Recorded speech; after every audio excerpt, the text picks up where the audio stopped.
let's do this. I'm a real estate investor, y'all. I recently opened my first Airbnb to some lovely guests, just like yourselves. So in this video, I'm going to share why this was such an awesome investment for my financial future, how I created the brand and the vision for the place itself, all the behind the scenes of the actual reno, and the big reveal. Check it out to find out more.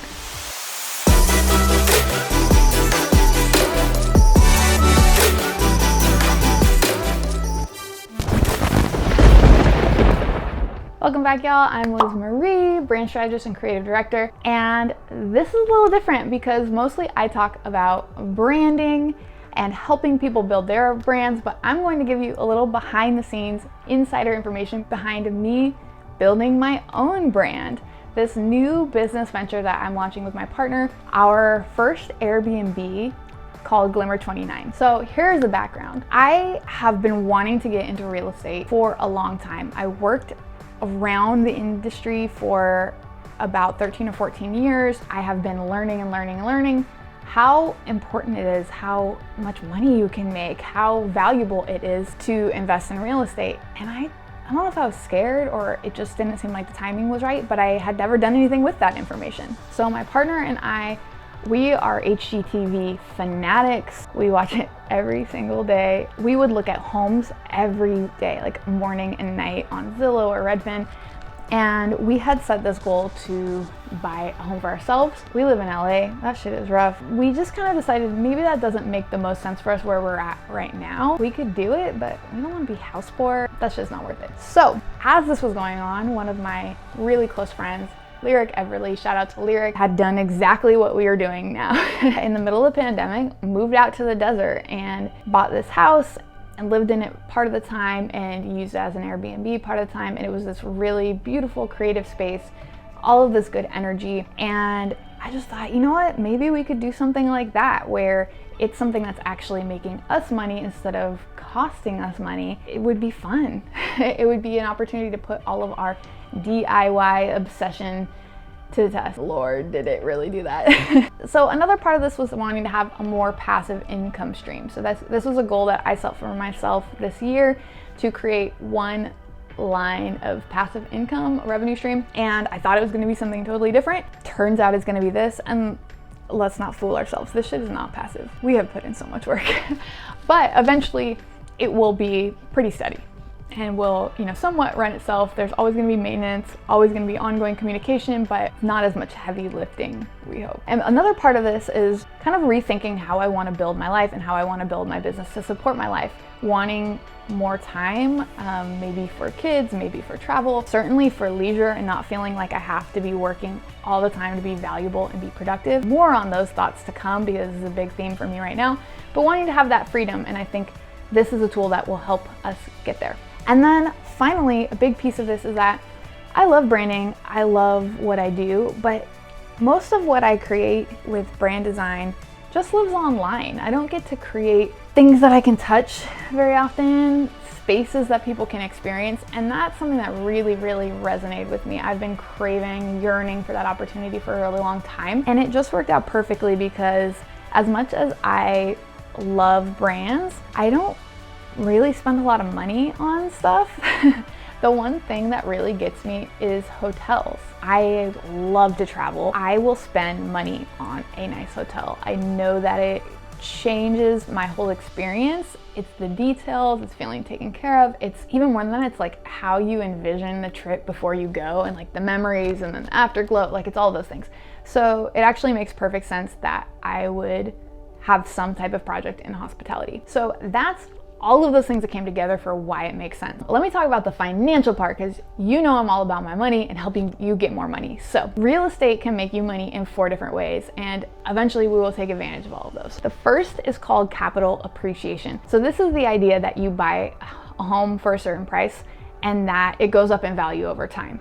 You can also force that appreciation or that increase in value by fixing it up, by doing nice stuff that adds to the value of the home. We are not sure that we've done that, but we certainly hope so. We think that we have with some of the improvements that we've made. And so eventually, over time, assuming nothing goes crazy, if we do sell our home in the future, we will have appreciated in value and made money in that way. Second is principal pay down. So this is the idea that every month, if you pay your mortgage, you gain more in equity. This is an asset that you own more of. So unlike paying rent, where it just goes into the void and you don't see that shit ever again, every mortgage payment you make is increasing value for you and your net worth. That's key. Third is cash flow. So because this will be a rental property, a short-term rental, we will actually get income each month from the guests that stay there through Airbnb. And so we don't intend to spend it, but we'll have that extra income coming in. And then finally, there are a whole bunch of tax benefits to owning real estate, whether that is depreciation of the asset, which is something you can write off, or a bunch of business expenses if you operate it as a business. It makes sense to do this for a lot of financial reasons. So let me give you a little breakdown of how we approached our particular home. We were looking in the Mojave Desert area, 29 Palms of California, had a $150,000 to $250,000 price range, somewhere in there. And it just worked out with our lender. We didn't really know exactly what to expect going into this, but it worked out that we got financing for a second home mortgage because we are keeping our apartment in LA. And so we had to put 10% down. The requirements of that are that we're still gonna be spending a lot of time there. It'll be our second home. We'll be there all the time, but there are limitations to how much you can rent it out. So keep that in mind if that's the route you want to go. So we put 10% down plus closing costs. In fact, as we got through the escrow process, we got appraised, and it appraised for lower than our actual value. So we ended up negotiating with the seller. Our real estate agent is so fucking awesome. Shout out to Jane Marie. She got us a deal, but we did have to put in a little bit more cash. So a little above and beyond the down payment and the closing costs. And we made it happen. It was really crazy because it's such a hot market right now. There were lots of cash offers for properties. They were like flying off the market, and we were the very first offer. And they accepted. We gave them their asking price, and we ended up, because of that negotiation, actually getting it for less than their asking price, which is just unheard of these days. So we got really lucky. And then we had set aside like $15,000 was our original budget to put back into the house, fix it up, furnish it, all of the things you need in a home. We've gone over that a little bit, I think. We'll see. You know, if that sounds like a lot, I'll be honest, like, we've saved for a long time for this. It is a lot. This is not something we went into lightly. This is a significant amount of money, but we think and hope it will be a good investment for our future. So let's talk the branding and the art direction, the creative vision, all the fun stuff. So there are some incredible, amazing, super gorgeous hotels, boutique hotels, Airbnbs out there in Joshua Tree and in the desert, and they're lovely, but a lot of them have a very particular type of aesthetic, kind of bohemian, Western inspired, and that's just not me. I could create that aesthetic, but it wouldn't really feel authentic. That's just not really my style. So we started out with a few different looks, and it's kind of evolved over time. The first thing I asked my partner was, what do you want people to like feel or think when they walk into this place? We both decided that we want it to be cool. Like, yes, we want it to be calm and relaxing, but like, we want it to be different than somewhere that someone would live. We want it to be really cool and unique. So I took a lot of notes, a lot of brainstorming on the vibe I wanted. I wanted to be like introspective and calm and serene and a little whimsical, fun, magical, all these things that I envision someone having this experience when they come to the desert, because if you haven't spent a lot of time in the desert, it's really, really, really beautiful and a very calming place. And there's incredible light, sunsets, sunrises, the sky feels huge. So I was really inspired by that light, which ultimately is what prompted the whole brand concept. So I thought about the fact that for me, when I travel, I always get a lot of clarity about myself. I get inspired, or I get perspective, and this idea that the more we explore, the more clearly we see ourselves started to kind of form in my head. That prompted this concept of catching a glimpse or a glimmer of yourself even when you're out on vacation. And so this kind of idea of glimpses of light, of sparkle, of dancing light, all of these things became central to the concept for the brand identity and for the house itself. So I created this mood board pulling in just things that spoke to me. So elements of the desert that are like very muted and more traditional, some rough textured stucco, juxtaposed with disco balls and prisms and gleaming, glamorous light. There's this big contrast between the rough and the natural and the luxe and the glamorous. And I love that so much. And from a color palette standpoint, I wanted to go a little different than those kind of pastel-y oranges, sages, pinks that you really see in the desert all the time. And we have some of that too, but also pulling in a really deep red and a really deep green. The green is one of my favorite colors, and the red, red orange, rusty red orange, I saw in those butterflies and thought that would be really cool. So this concept also inspired the name. So the name Glimmer came from this idea of a glimmer of light, or a glimpse of light, or that little flicker, gleam, glint. Oh my God, we had so many names, and that's the one that we finally landed on that sounded right and had a little rhythm to it and was available. So the next step was to create the logo, and the logo was totally inspired by this awesome picture I found of old silver spurs, like real silver, say that 5 times fast, real silver spurs from some cowboy boots, like way back in the day. And they were like shiny and metallic and like this big starburst. And so I thought, oh, I love that, that's perfect. I want to use that. So I knew that I wanted some slightly Western inspired type, but I wanted a more modernized version of it. I looked through a bunch of options and found this kind of elevated type. I put it on a curve to add some of that whimsical element. And then I actually added like little spurs to the type and customized it in that way. Then I created a super fun monogram just to use as an accent, a profile icon, that type of thing. And then built out some patterns using my version of that starburst from the spurs. And then the color palette, as I mentioned, is pulled straight from the mood board. So using a really vibrant deep green, a deep rusty orange red, and then some of the softer gold, rose gold, silver. So lots and lots of metallic tones. All right, let's talk renovation. We ended up with a 1-bedroom, 600 square foot house on 2.5 acres. And the place was remodeled already. It was in pretty good shape with a few exceptions of things that needed repairs, but it wasn't cool. It was kind of just like very default rental property finishes and not our style. We had a big to-do list of things we wanted to fix or enhance, or ideas, creative projects to get it to where we wanted it to be for an Airbnb. We were doing most of this ourselves. We had a lot of support and gifts and contributions from like close friends and family. A few of my family members helped with some of the actual projects because that's their business and they have that skill set. But for the most part, we did this shit ourselves and we figured it out, and it was really hard, but we learned a lot. So some of the things that we worked on, let me read off this list because this is long. We did some repairs on the roof. We refinished the whole bathtub and shower because it had all these cracks in it.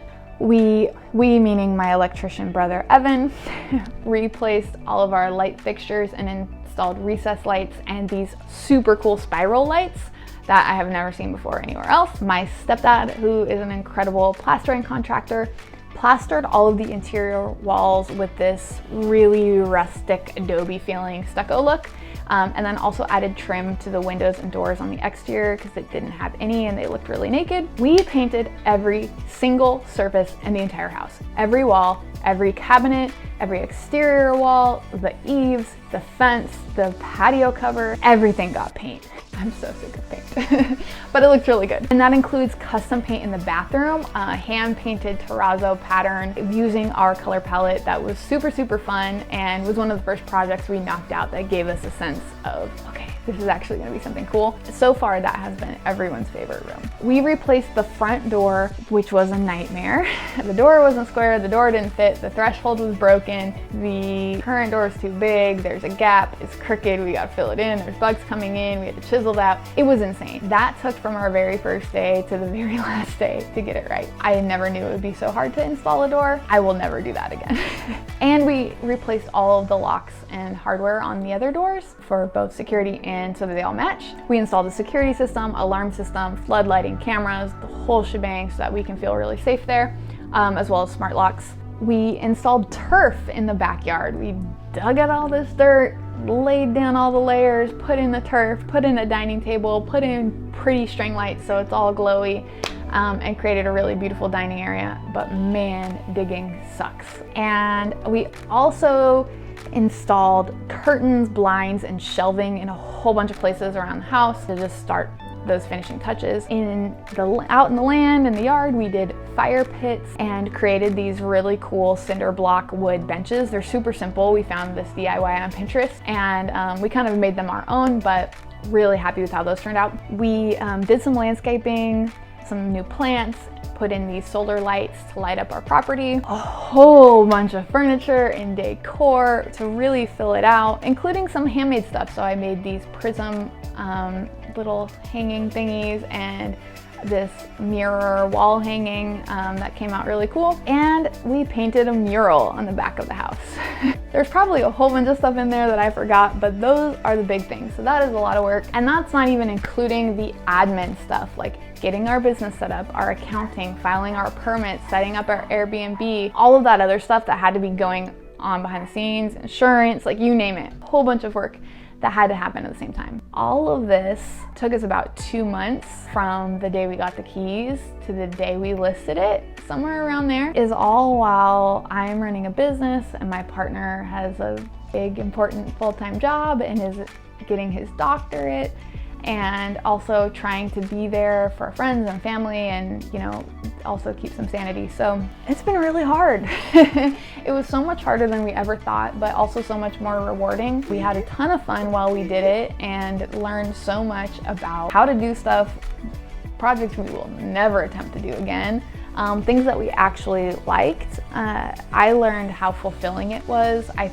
thought that I would really, really love working on it, and I was right. I really, really did. Man, it has been an adventure, but it is done, and we're so, so proud, and we're ready for y'all to come stay there. So this is just phase one. We're going to implement more changes, new features and amenities in the home to just get it even cooler, more desirable, make it an even better experience for our guests to come chill out, check out from the city, and just relax. Like I said, it is so beautiful. You have incredible views all the way around, and it's just really, really a lovely space. We're gonna keep making it better and better and better, and hopefully this is the first of many for us, because we are really thrilled that we took this kind of scary leap and did a whole bunch of hard work, and hopefully it pays off. If you want to come visit Glimmer 29, we would love to have you come stay at our house, and you can book your trip on Airbnb. I'll include the link below.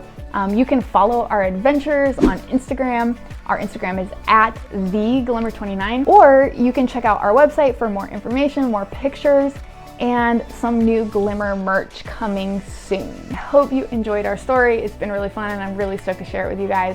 Until next time, stay badass. All right, y'all, if you liked this video, don't forget to like, comment, subscribe, all that good stuff down there.